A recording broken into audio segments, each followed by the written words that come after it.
जैसा कि हम प्री बोर्ड एग्जाम 2025 की लगातार से तैयारी कर रहे हैं, 21 जनवरी को आपका बायो का पेपर है एंड कक्षा 12वीं के छात्र ध्यान से ये 4-4 नंबर के सारे प्रश्न कंप्लीट कर लेना, क्योंकि मैंने पिछले वीडियो में आपको 2-2 और 3-3 नंबर के प्रश्न कंप्लीट करवा दिए थे। इस वीडियो में आपके 4-4 नंबर के सारे प्रश्न कवर होने वाले हैं, क्योंकि 16 नंबर ये आपके पेपर में आपके कंप्लीट करेंगे। देखो भाई, मैटर नहीं करता कि आपके प्री बोर्ड के एग्जाम में जो है एग्जाम के मार्क्स जुड़ने हैं या नहीं। देखो मैटर ये करता है कि इससे आपकी बोर्ड एग्जाम की तैयारी भाई हो रही है, तो ध्यान से वीडियो को देख लेना एंड ये 16 नंबर बोर्ड के लिए तैयार कर लो। मान लो कि बोर्ड में क्वेश्चन आ रहे हैं, बोर्ड में आप पेपर देने वाले हो, ठीक है ना। तो ध्यान से वीडियो को देखना है, एक एक क्वेश्चन को ना समझाते हुए चलूंगा, समझाते हुए चलूंगा ना, तो ठीक से समझते चलना। देखो फर्स्ट नंबर क्वेश्चन कहता है, फर्स्ट चैप्टर से क्वेश्चन है, स्वपरागण के कोई दो लाभ एवं हानियां लिखिए। Very very most important question है एंड लास्ट ईयर में रिपीट हुआ क्वेश्चन है, देख सकते हो। स्वपरागण से होने वाले लाभ कौन से हैं, कि महत्व भी कहा जाए तो यही लिखना है, ठीक है ना। देखो तो पराग कणों की अधिक मात्रा आवश्यक नहीं होती है, स्वपरागण की क्रिया सहज व सुलभ होती है भाई, अधिक मात्रा नहीं चाहिए, क्योंकि उन्हें वहीं का वहीं जाना भाई, स्वपरागण, ठीक है ना, समझते हो ना। तो इससे बने बीज जो है शुद्ध नस्ल वाले होते हैं, पुष्पों को रंग, सुगंध तथा मकरंद स्रावित करने की आवश्यकता नहीं पड़ती है, ठीक है ना। नेक्स्ट हमारा आ जाता है स्वपरागण से होने वाली हानियां। अब भाई ये तो लाभ हो गया, अभी हानियां हैं। देखो स्वपरागित पुष्पों में कि बीज संख्या में कम, हल्के व छोटे होते हैं, है ना। संख्या में कम होती हैं, हल्के होती हैं, वो छोटे होते हैं, ठीक है ना। ये चीज तीनों याद रखो, अलग अलग कर दोगे तो और भी अच्छा है।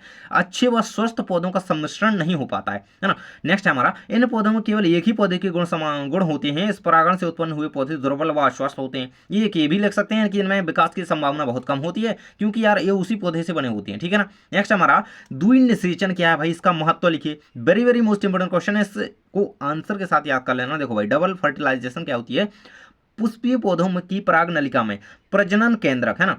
पुष्पीय पौधों की जो पराग नलिका होती है, इसमें प्रजनन केंद्रक या प्रजनन कोशिका से दो नर युग्मकों का निर्माण होता है। देखो द्विनिषेचन, दो नर युग्मक इससे बन गए, और निषेचन के दौरान एक नर युग्मक अंड या मादा के संयोजन से संयोजन करके युग्मन यानी कि जायगोट का निर्माण करता है, और तथा दूसरा नर युग्मक जो होता है, दो दो यहाँ पे हो रहे, अब एक मादा के साथ संयोजन करेगा और जायगोट बनाएगा, और दूसरा नर के साथ संयोजन करेगा और त्रिगुण यानी कि 3x त्रिगुणित केंद्रक का निर्माण करता है, जो भ्रूणपोष का निर्माण करता है भाई, है ना। तो इस प्रकार दोनों नर युग्मक निषेचन क्रिया में भाग लेते हैं, मतलब ये नर युग्मक दो का निर्माण होता है इसमें प्रजनन कोशिका के दौरान, है ना। ये दो बने, एक मादा से संयोग करेगा, एक नर से संयोग करेगा, है ना। इससे क्या बनेगा, त्रिगुणित के केंद्रक का निर्माण होगा, और इस प्रकार हम कह सकते हैं कि दोनों नर युग्मक निषेचन क्रिया में भाग लेते हैं। इस क्रिया को द्विनिषेचन एवं त्रिसंलयन करते हैं। इसको पढ़ लेना भाई, बहुत ही ज्यादा इंपॉर्टेंट है, त्रिसंलयन आता है। द्विनिषेचन के महत्व हो जाएंगे, जीवन क्षम बीजों के बनने के लिए द्विनिषेचन जो है आवश्यक है। द्विनिषेचन के फलस्वरूप त्रिसंयोजन होता है, त्रिसंलयन कह सकते हैं, है ना। और पोषक जो है भ्रूणपोष का विकास संभव हो पाता है। भ्रूणपोष का निर्माण भ्रूण के बनने पर ही होता है, इसकी अनुपस्थिति में भ्रूणपोष का निर्माण रुक जाता है ना। अगर देखो द्विनिषेचन जीवों में नहीं होगा, कुछ में जिनमें होता है, तो उनमें भ्रूणपोष का निर्माण रुक जाएगा, ठीक है ना। देखो थोड़ा डिटेल में समझाते हुए चलूंगा। नेक्स्ट हमारा, यौन संचालित रोगों से बचने के मुख्य उपाय कौन कौन से हैं, लिखिए भाई। कोई 4 उपाय लिखने हैं, तो देखो ये सारे उपाय हो सकते हैं। फर्स्ट है, किसी अनजान व्यक्ति अथवा बहुत से व्यक्तियों के साथ यौन संबंध ना रखें। नेक्स्ट है, मैथुन के समय सदैव कंडोम का यूज जो है किया जाना चाहिए। तो ये कुछ बचने के उपाय हो सकते हैं। नेक्स्ट थर्ड नंबर दिया गया, यदि संक्रमण की कोई आशंका है तो तुरंत ही प्रारंभिक जांच के लिए किसी योग्य डॉक्टर से मिला जाए, है ना। यदि रोग का पता चले तो पूरा इलाज ठीक तरीके से करवाया जाए। नेक्स्ट आपका, यौन संचारी रोगों के सामान्य लक्षणों की जानकारी होनी चाहिए हमें, ताकि यही स्थिति ही ना बने, ठीक है ना। तो इस तरीके से इस क्वेश्चन को याद रखना, एंड ये बोर्ड परीक्षा में आने वाला क्वेश्चन है, एंड हर साल आता है, ठीक है ना। चलो अब आगे के क्वेश्चन ना हम आपकी स्क्रीन पर देख लेते हैं। क्वेश्चन दिया गया है, वाहक के 4 लक्षण लिखिए। तो आंसर रहेगा आपका, वाहक का जो आपमाप होता है वो छोटा होना चाहिए, है ना। ये किसका लक्षण हो जाए, इसमें एक प्रतिकृति उद्गम स्थल होना चाहिए, एक प्रतिबंध एंडोन्यूक्लियस तथा एक या 2 अनुवांशिक चिन्हक होना चाहिए, जिससे रूपांतरित आतिथेय कोशिका को आसानी से पहचाना जा सके, ठीक है। नेक्स्ट हमारा इसमें एक लक्षण आ जाता है, इसका पृथक्करण तथा शोधन सरल एवं सुविधाजनक होना चाहिए। इसका वेक्टर ऐसा होना चाहिए, यानी कि वाहक एक ऐसा होना चाहिए जिसे सरलता पूर्वक आतिथेय कोशिका में सन्निवेशित किया जा सके, अर्थात वेक्टर का आतिथेय कोशिका में रूपांतरण या परिणामन सुगम जो है होना चाहिए। इसकी प्रतिकृति आतिथेय कोशिका की प्रतिकृति से स्वतंत्र भाई होनी चाहिए, है ना। तो ये हमारे वेक्टर के या वाहक के हो जाते हैं 4 लक्षण, इसको याद कर लेना। नेक्स्ट क्वेश्चन आ जाता है, कोई 4 यौन संबंधी एवं रोग एवं उनका एक एक लक्षण लिखे भाई। तो क्या लक्षण होता है, क्या रोग होते हैं, है ना। फर्स्ट दिया गया गोनोरिया, सेकंड सिफिलिस। चलिए देखते चलेंगे, पहले गोनोरिया के बारे में पढ़ लेते हैं। तो यह रोग जो है पुरुषों के मूत्र मार्ग तथा महिलाओं के मूत्र मार्ग में फैलता है। इसका उद्भवन काल 2 से 5 दिनों का होता है। यह रोग निसेरिया गोनोरी एवं डिप्लोकोकस बैक्टीरियम के द्वारा फैलता है ना, होता है। इसमें क्या होता है, मूत्र जलन के साथ आना, मूत्र के साथ पस आना, ये साथ इसके लक्षण हो जाते हैं। नेक्स्ट है सिफिलिस। तो यह पुरुषों तथा महिलाओं के मूत्र मार्ग में होने वाला रोग है। यह प्रायः जननिक मलाशय एवं मुखीय क्षेत्रों में व श्लेष्मिक झिल्ली को प्रभावित करता है। यह घाव उत्पन्न कर देता है। इसका उद्भवन काल जो है 3 सप्ताह का होता है। यह रोग स्पाइरोकीट बैक्टीरियम यानी कि ट्रेपोनेमा पैलिडम के द्वारा फैलता है। इसके लक्षण हो जाते हैं पुरुषों एवं महिलाओं के मूत्र मार्ग में दाने निकल आना, इसके लक्षण हो जाते हैं।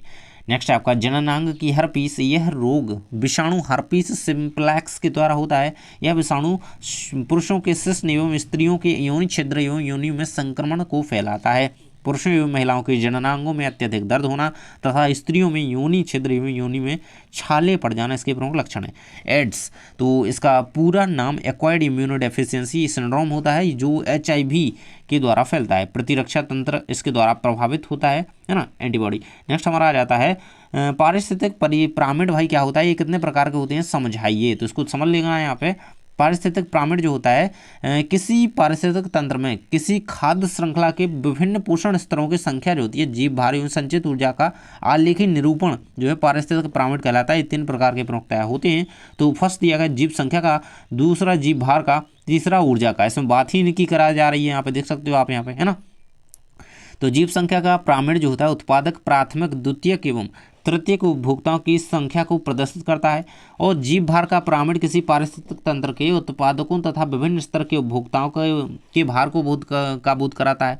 और ऊर्जा का पिरामिड पारितंत्र के विभिन्न पोषक स्तरों के जीवों द्वारा संचित की गई ऊर्जा के परिमाण का बोध कराता है। यह हमेशा सीधा बनता है। तो इस चीज़ को याद रखना कि जो ऊर्जा का पिरामिड होता है हमेशा सीधा बनता है। ये बहुत ही ज़्यादा इंपॉर्टेंट है ना। चलिए नेक्स्ट क्वेश्चन हमारा आ जाता है यहाँ पे। देखिए भाई इतना ज़्यादा इंपॉर्टेंट क्वेश्चन है, मनुष्य के लिंग निर्धारण की क्रिया को समझाइए। अगर आपने डायग्राम कर लिया ना, अगर आप देखो एग्जाम में आप जा रहे हो एंड डायग्राम बना देते हो पहले इस क्वेश्चन में, कोई भी क्वेश्चन है अगर उसमें डायग्राम बन रहा है उसका, है ना, तो आप अगर वो बना देते हो तो आधे नंबर तो आपको वैसे ही मिल जाते हैं। देखो ये जैसे 4 नंबर में आएगा, आप टीचर ने आपकी कॉपी में देख लिया ये बना हुआ है, तो 2 नंबर तो आपके पक्के हैं, मान लो कि 2 नंबर तो आपको मिल गए, है ना। तो और बाकी आपका थ्योरी में आ जाता है। तो देखिए आपको इसका डायग्राम कंप्लीट कर लेना है, एक तरीके से बना लेना इसको, बहुत ही सिंपल है, 2 बार करोगे तो बन जाएगा। ठीक है, थ्योरी में लिखिएगा मानव कोशिका में 23 जोड़े जो है गुणसूत्र पाए जाते हैं, जिनमें से 22 जोड़े जो है एक समान होते हैं, जिन्हें ऑटोसोम्स कहा जाता है ना। तो इस चीज़ को याद रखना कि 23 जोड़ी पाए जाते हैं और इनकी कुल संख्या, एक जोड़ी में 2 होते हैं भाई, तो कुल संख्या 46 होती है। ये आप सभी को पता होना चाहिए एंड होगी भी, है ना। चलिए जिन्हें ऑटोसोम्स कहा जाता है, जो कि 22 जोड़ी समान होती हैं, एक समान होती हैं, तो उन्हें ऑटोसोम्स कहा जाता है। तथा 23वां जोड़ा लिंग गुणसूत्र, है ना, जो कि सेक्स क्रोमोसोम कहलाता है। स्त्रियों में लिंग गुणसूत्र XX व पुरुषों में XY होते हैं। ये गुणसूत्र ही संतान के लिंग का जो है निर्धारण करते हैं, है ना। तो मतलब ये जो लास्ट एक जोड़ा होता है गुणसूत्र का, वही लिंग निर्धारण का कार्य करता है। और जब X गुणसूत्र वाला अंडाणु X गुणसूत्र वाले शुक्राणु से मिलता है तो संतान मादा उत्पन्न होती है। मतलब जब XX गुणसूत्र मिलेंगे, है ना, तो आप सभी को पता होगा, यहाँ पे आप देख पा रहे हो ये XX का, है ना, इससे क्या होती है, लड़की मादा होती है ना। और X और Y, है ना, X और Y जब यहाँ पे संलयन करेंगे, है ना, इससे जो है क्या होगा, इससे मिलता है तो क्या होगा, यहाँ पे नर संतान जो है उत्पन्न होती है। तो ये यहाँ पे आप इस चीज़ को देख सकते हो, है ना। इसे एक बार बना लेना एंड ये क्वेश्चन ना बहुत इंपॉर्टेंट है, तैयार करके रखो। नेक्स्ट है जेनेटिक कोड क्या होता है, इसकी कोई 4 विशेषताएं आपको बतानी है। 4 नंबर में क्वेश्चन बहुत इंपॉर्टेंट है। जेनेटिक कोड अगर आए अलग से तो 2 नंबर में बन जाता है, कभी एक वाक्य में भी बन सकता है। देखो तो आनुवंशिक कूट प्रारंभिक काल से उपस्थित वह सर्वाधिक कोट है ना, सार्वत्रिक कोट है, जो सभी जीवधारियों में आनुवंशिक सूचना के आधार पर प्रोटीन संश्लेषण को विशिष्टीकृत करता है। प्रत्येक कोड वर्ड 3 अक्षर का बना होता है, जो mRNA के न्यूक्लियोटाइड्स के संकेत AUG, है ना, एडेनिन हो सकता है, यूरिसिल हो सकता है, ग्वानिन या फिर साइटोसिन, है ना। तो तथा प्रोटीनों में पाए जाने वाले 20 अमीनो एसिड्स में से किसी एक को इंगित करता है, वो जेनेटिक कोड कहलाता है भाई, है ना। ये चीज़ याद रखिएगा एंड इसकी विशेषता हम लिख लेते हैं। जेनेटिक कोड जो होता है ट्रिपलेट होता है, तो कोडोन विशिष्ट क्रम में व्यवस्थित mRNA के तथा 3 नाइट्रोजनी बेस क्रम युक्त होता है। नेक्स्ट हमारा आ जाता है, देखो 3 है तभी तो ट्रिपलेट कहा जा रहा है। कॉमा विहीन भाई, है ना, कॉमालेस, दो कोडोन के बीच विराम नहीं होता है, या दो संलग्न कोडोन के बीच कोई रिक्त स्थान मतलब नहीं होगा, वो जुड़े हुए होंगे। नेक्स्ट है कोड अपहराशित, है ना, कोड अपहराशित, कोड तथा अमीनो अम्ल के बीच अनुपातिक संबंध होता है, यह जेनेटिक कोड अपहाश कहलाता है, अपहराश भी कह सकते हैं। यह अपहाश 3 सिरे पर उपस्थित नाइट्रोजनी बेस में होता है। एक अमीनो अम्ल के लिए एक से अधिक कोड होते हैं, जैसे सेरीन के लिए 3 कोड UCU, UCA, AGU। अब देखो भाई, इनके बीच में कहीं कोमा तो नहीं है, यही कोमा विहीन जो कहलाता है। नेक्स्ट है आपका कोड सर्वव्यापी, है ना, तो जंतु, पादप, जीवाणु, वायरस सभी में एक ही प्रकार का जेनेटिक कोड होता है। यदि सेरीन के लिए UCU कोड है तो सभी जीवों में सेरीन के लिए UCU कोड ही होगा, है ना, ये चीज़ यहाँ पे हो जाती है क्योंकि वो सर्वव्यापी है। नेक्स्ट हमारा क्वेश्चन आ जाता है लेमार्कवाद से आप क्या समझते हैं, उपयोगिता एवं अनुप्रयोगिता बताइए। देखो, उपयोगिता और अनुप्रयोगिता दोनों को आपको वर्णन करना है। देखो, अगर आपने 2-2 नंबर के क्वेश्चन का वीडियो एंड 3-3 नंबर का वीडियो को देखा नहीं है तो जाकर के देख लेना, बहुत ही इंपॉर्टेंट क्वेश्चन उसमें सारे के सारे कवर करवाए गए हैं, तो पूरा पेपर आपका कवर हो जाएगा, तो जाकर के जरूर से देख लेना। देखो, लेमार्कवाद निम्न तथ्यों पर आधारित है ना, तो इससे आप क्या समझते हैं, तो देखो, जैव विकास के संबंध में सर्वप्रथम अपने विचार रखने वाले फ्रांस के प्रसिद्ध वैज्ञानिक डी लेमार्क थे। इनके मत को लेमार्कवाद के रूप में जाना जाता है ना, इस चीज़ को याद रखना। तो लेमार्कवाद जो है निम्न तथ्यों पर आधारित है, किन पर, शरीर के अंगों पर वातावरण का सीधा प्रभाव, प्रत्येक प्राणी की शारीरिक संरचना पर वातावरण का सीधा प्रभाव पड़ता है, जिसके कारण उसकी संरचना स्वभाव में परिवर्तन होता है। ये तो बिल्कुल सही चीज़ है, संगत का असर एक तरीके से, है ना। अंगों के उपयोग व अनुप्रयोग का प्रभाव किस तरीके से पड़ता है, किसी अंग का लगातार उपयोग उस अंग को शक्तिशाली तथा अधिक क्रियाशील बनाता है। अधिक कम उपयोग के कारण अंगों की वृद्धि रुक जाती है तथा इनका ह्रास होने लगता है ना। तो ये बिल्कुल सही बात है, अगर किसी अंग का यूज़ किया जाए शक्तिशाली वो बनेगा और अधिक क्रियाशील रहेगा, एक्टिव रहेगा वो, है ना। और अगर उसको हम एक जगह ऐसे रखा रहने दें तो वो कहीं की एक तरीके से डीएक्टिवेट भी हो सकता है। नेक्स्ट हमारा उपार्जित लक्षणों की वंशागति लेमार्क के अनुसार प्राणी अपने जीवन काल में जितने भी अच्छे एवं प्रभावी लक्षण अर्जित करता है वे सभी उसकी आने वाली पीढ़ी में वंशागत हो जाते हैं। मतलब देखो, मतलब ये तो भाई एक कहने वाली बात जरूर से हो गई है, तो आप जानते होंगे जिसमें अच्छे लक्षण उसी तरीके से वो क्या होते हैं पीढ़ी में, मतलब कहीं की ट्रांसफर होते हैं एक तरीके से, है ना, वंशागत वो लक्षण बन जाते हैं, तो ये याद रखिएगा। नेक्स्ट हमारा वर्णांधता को परिभाषित कर इसकी वंशागति समझाइए। यदि पुरुष वर्णांध एवं स्त्री सामान्य हो तो क्या होगा, हाँ, ये यहाँ पे स्थिति आपको दी गई है एंड इसे तैयार कर लेना। मैंने कहा ना कि अगर आप इसको बना दोगे ना एग्जाम में तो आपको आधे नंबर से ज़्यादा टीचर इसी को देख करके आपको दे देगा, है ना। तो इससे इस चीज़ को जरूर से याद कर लिया करो, बना लिया करो 1-2 बार, बस ये होना है ना। वर्णांधता मनुष्य में बीमारी के रूप में पाई जाती है। इस रोग द्वारा ग्रसित व्यक्ति लाल एवं हरे रंग में विभेद नहीं कर पाता, मतलब उसे पता नहीं होता भाई लाल कौन सा है हरा कौन सा है, वो दोनों को एक ही समझने लगे, कभी कभी उसे लाल हरा लगता है, हरा कभी लाल लगता है ना, तो ये मतलब उसमें अंतर नहीं समझ पाता। इस रोग की वंशागति भी हीमोफीलिया की तरह ही होती है ना। वर्णांध पुरुष एवं सामान्य स्त्री द्वारा उत्पन्न संतानों में सभी लड़के सामान्य होंगी, पुत्रियां वर्णांधता रोग से ग्रस्त न होकर रोग की वाहक होंगी। भाई मतलब रोग की उस रोग की वाहक होंगी, उन्हें तो वो रोग नहीं होगा लेकिन वो रोग की वाहक बन जाएंगी। वर्णांधता रोग का जीन पुत्रियों के XX गुणसूत्र में से केवल एक ही X गुणसूत्र पर होगा, इसलिए वो रोग की क्या होगी, वाहक होंगी, है ना। मतलब एक ही पर होगा, इन दोनों पर नहीं होगा, एक तो इसका फ्री रहेगा जो उनके लिए है, और ये जो वाहक के द्वारा आगे जाएगा ये उस पर उसका प्रभाव होगा, इसलिए वे रोग की वाहक होंगी, है ना। ये बना लेना एक बार। नेक्स्ट हमारा आ जाता है क्या विद्यालयों में यौन शिक्षा आवश्यक है, यदि हाँ तो क्यों। देखिए आंसर आपके सामने दिया गया है कि हाँ विद्यालय में यौन शिक्षा आवश्यक है। इसके निम्न कारण दिए गए हैं। किशोरावस्था जिज्ञासा की अवस्था होती है। किशोरों के आदर्श मन से अपनी जिज्ञासा का सही व सकारात्मक समाधान उसे एक चरित्रवान व जागरूक नागरिक बनाने में सहायता करता है। जिज्ञासा का समाधान न होने पर वह अज्ञान, कुंठा, निराशा का शिकार जो है हो जाता है। तो ये यहाँ पर चीज़ें हो जाती हैं। वह इधर उधर से गलत जानकारी हासिल कर गलत मार्ग का जो है अनुसरण कर सकता है। सेकंड आ जाता है भारत की 50% से अधिक जनसंख्या जो है 25 वर्ष से कम आयु की है ना। मतलब बहुत ज़्यादा यूथ है अपने देश में, है ना। लगभग हर देश से ज़्यादा कह लो, भारत में सबसे ज़्यादा युवा देश है अपना। यह वर्ग किशोर व युवा होता है। यौन संचारित रोगों का शिकार होने वाला प्रमुख वर्ग है। किशोरों का इन रोगों से बचने के लिए उन्हें यौन शिक्षा, जनन स्वास्थ्य की जानकारी अति आवश्यक है। नेक्स्ट आ जाता है अपना, किशोरों को उनके शरीर में होने वाले द्वितीयक लैंगिक लक्षणों की जानकारी देना अति आवश्यक है एवं उनके उचित शारीरिक, मानसिक, भावनात्मक, मनोवैज्ञानिक रूप से स्वस्थ रखने के लिए यह आवश्यक है। एक किशोर बालिका को ऋतुस्राव चक्र व इसकी अनियमितताओं की जानकारी देना उसके लिए स्वास्थ्य के लिए बहुत ही आवश्यक है। तो इस तरीके से ये सारा कुछ आवश्यक है। नेक्स्ट हमारा है डीएनए प्रतिकृति क्या है भाई, तो इसकी विधि लिखिए। तो डीएनए प्रतिकृति संरक्षित प्रतिकृति है ना, इसके निम्न प्रकार से यहाँ पे समझाया जा सकता है। तो अर्ध संरक्षित, संरक्षित है ना, इसको याद करके चलना। इस प्रकार की प्रतिकृति में डीएनए जनक डीएनए जो होता है अणु अपने मूल रूप से संरक्षित रखता है और इस अणु को एक नई संतति डीएनए अणु बन जाता है। नेक्स्ट अर्ध संरक्षित, अब भाई इसमें इसका आधा होगा, ठीक है। ये इस प्रकार की प्रतिकृति में जनक डीएनए के दोनों सूत्र एक दूसरे से अलग हो जाते हैं। प्रत्येक मात्र अपना पुराना सूत्र एक नए पूरक सूत्र का संश्लेषण करता है। नेक्स्ट हमारा आ जाता है परिक्षेपी प्रतिकृति, है ना। इसका डायग्राम आप बना लेना, ये आपका दिया गया है डीएनए रेप्लिकेशन प्रतिकृति, ठीक है। इसको आप एक बार कंप्लीट कर लेंगे तो आप आसानी से इसको समझा पाएंगे, है ना। ये सारी कुछ चीज़ें होती हैं इसमें, है ना। क्रोमोसोम को बताया गया है ना, ओरिजिनल डीएनए जो होता है यहाँ पे बताया गया आपको, है ना। रेप्लिकेशन फोर्क, है ना, ये सारी चीज़ें आप पॉलीमरेज वगैरह इसमें देखो, है ना। ये रहेगा आपके सामने। स्ट्रैंड्स होती हैं, 2 स्ट्रैंड्स डीएनए में होती हैं, आप यहाँ पे देख ही पा रहे होगा, ये कह रही है ना, दोनों आपको दी गई हैं, ठीक है। नेक्स्ट हमारा आ जाता है पुनर्योगज डीएनए प्रौद्योगिकी के विभिन्न चरण लिखिए। तो ये क्या होता है भाई, इसको हम इसके चरण देख लेते हैं।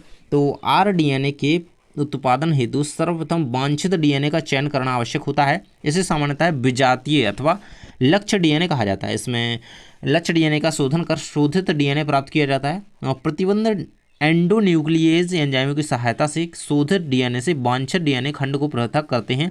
ये एंजाइम द्विसूत्री डीएनए जो है पर विशिष्ट क्षारक क्रमों की पहचान करके उसे विशिष्ट स्थलों पर विदलन हेतु प्रेरित करता है।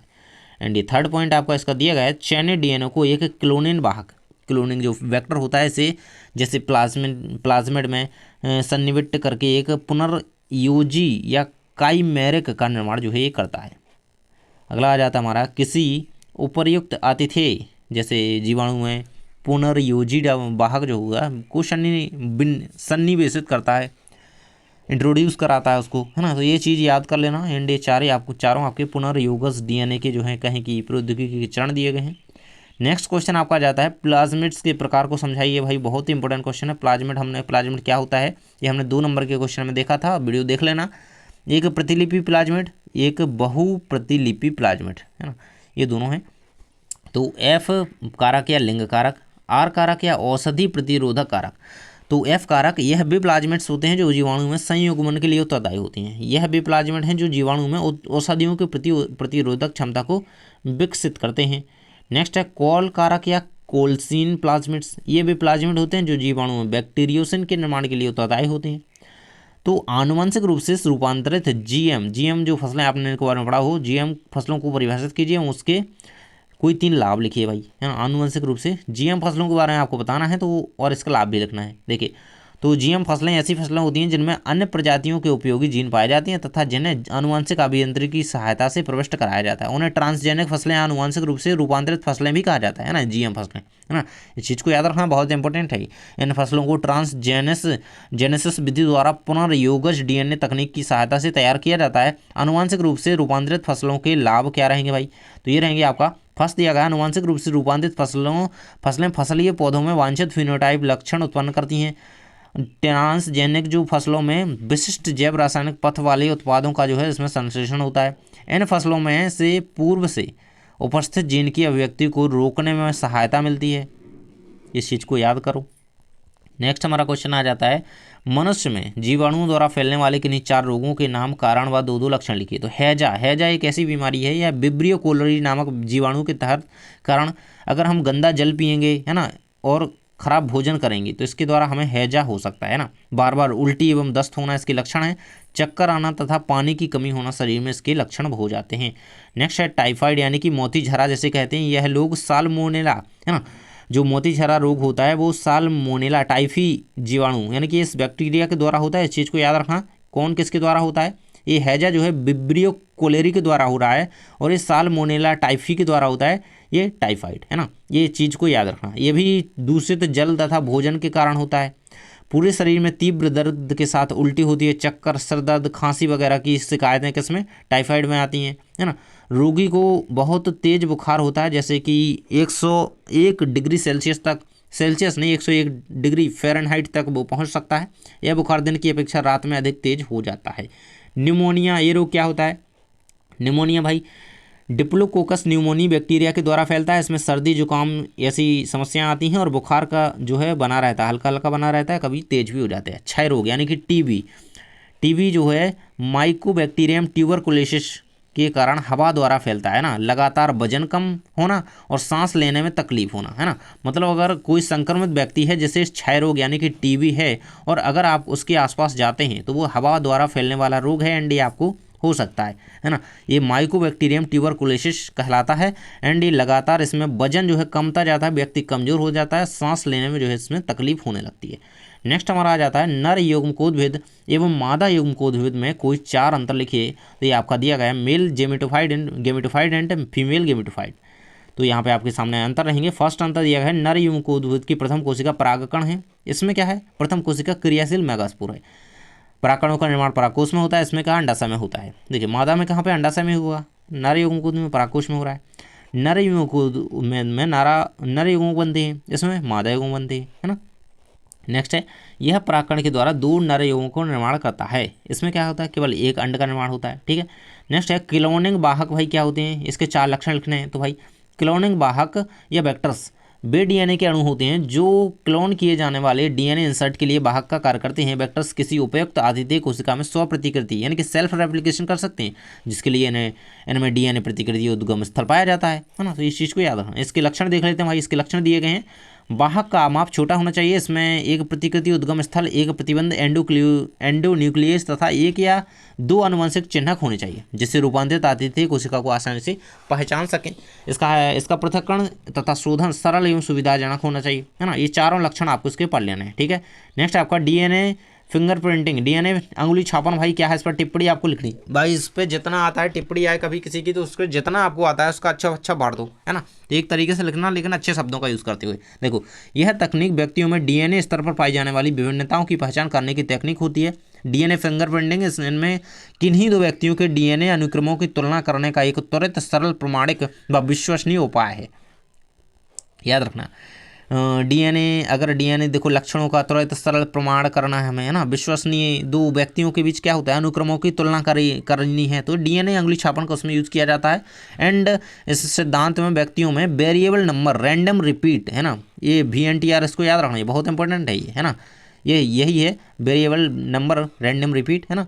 तो के रूप में पाई जाने वाली आनुवंशिक बहुरूपता है का विश्लेषण ही इस तकनीक का आधार है। तो इस चीज़ को याद रखना है। इसके जो पद हैं वो याद रखें। डीएनए को पृथक करा जाता है सबसे पहले, फिर डीएनए को रेस्ट्रिक्शन एंजाइम द्वारा खंडों में तोड़ा जाता है। इंट्रोफोरेसिस द्वारा डीएनए खंडों का पृथक्करण किया जाता है और फिर पृथक्कृत जो डीएनए होता है, डीएनए खंड होते हैं, उनको सदर्न ब्लॉटिंग द्वारा नाइट्रोसेल्यूलोज यानी कि नायलॉन की झिल्ली पर स्थानांतरित करा जाता है, उस पर डाला जाता है। चिन्हित VNTR खोजी द्वारा संग्रहण करा जाता है। फिर संकरित भागों को ऑडियोग्राफी, है ना, ऑटो रेडियोग्राफी द्वारा जांचा जाता है, जिससे फिर इसकी क्रिया पूरी होती है। नेक्स्ट है वाटसन एवं क्रिक का द्विकुंडलित मॉडल समझाइए भैया। इतना ज़्यादा इंपॉर्टेंट क्वेश्चन है कि इसको तो करके ही जाना है। देख सकते हो आप, वाटसन एवं क्रिक ने डीएनए अणु का कार्यकारी मॉडल प्रस्तुत किया। इसके अनुसार डीएनए की द्विकुंडलित, है ना, तो किसने भाई डीएनए का जो कार्यकारी मॉडल है वो वाटसन एवं क्रिक ने जो किया था प्रस्तुत। इन दोनों ने, ये वैज्ञानिक थे, दोनों मित्र थे।